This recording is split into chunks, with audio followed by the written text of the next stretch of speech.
Professional but absolutely no access and no information about my whereabouts.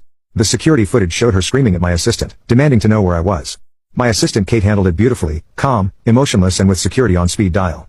By the end of the first week, the social implosion was complete. Those screenshots had worked their way through our social circle. Amber's friends had turned on each other, realizing they'd all been subjects of mockery too. Their little ratings club had become mutually assured destruction. It was during the second week that Amber's marketing firm went through an unexpected security audit. Nothing to do with me officially, but when auditors discover an employee has been using company servers to store and share unauthorized explicit images, there are protocols that must be followed. Employment terminated, legal team notified, personal items shipped to her sister's address where she'd been staying since finding herself locked out of my condo. By week 3, Amber was effectively homeless, crashing with her sister, jobless and socially radioactive. Not a single mutual acquaintance would touch her situation. Final update. After finding my girlfriend's phone unlocked, I discovered she and her friends had a group chat rating their boyfriends. I was dead last in every category, and they shared intimate photos mocking my body. When I confronted her, she just laughed and said, "You should be grateful I even touch you." I didn't respond. 3 weeks later, she showed up at my door. "Please, babe, I'm begging you."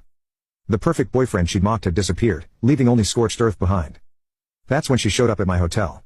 Still don't know how she found me, probably bribed someone at my office. She was waiting in the lobby when I returned from a business dinner. "Please," she sobbed, makeup streaking down her face. "Please, I'm begging you. Just talk to me." I walked past her toward the elevator. I lost my job. I have nowhere to go. My sister's kicking me out. The elevator doors opened, I stepped inside. You can't just throw away 4 years. I made one mistake. As the doors began to close, I finally spoke.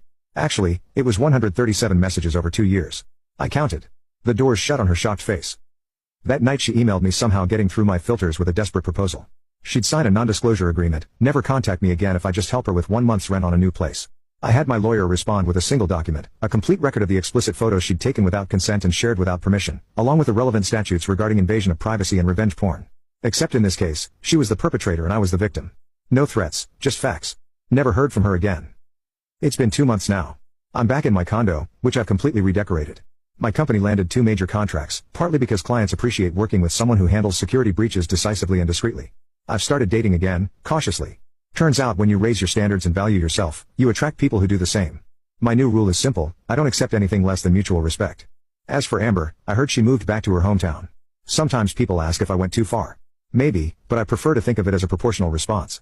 She spent years secretly judging me, finding me wanting and undermining my dignity. All I did was show her precisely how much she'd underestimated me. Edit, holy, this blew up overnight. Thanks for all the awards and support. To answer the most common questions, 1. Yes, I still have all the evidence securely stored, including the photos she took without consent. 2. No, I didn't pursue legal action though I easily could have. Why? Because legal proceedings would mean interacting with her, discussing her, thinking about her. Court cases drag on for months or years. I didn't want her taking up any more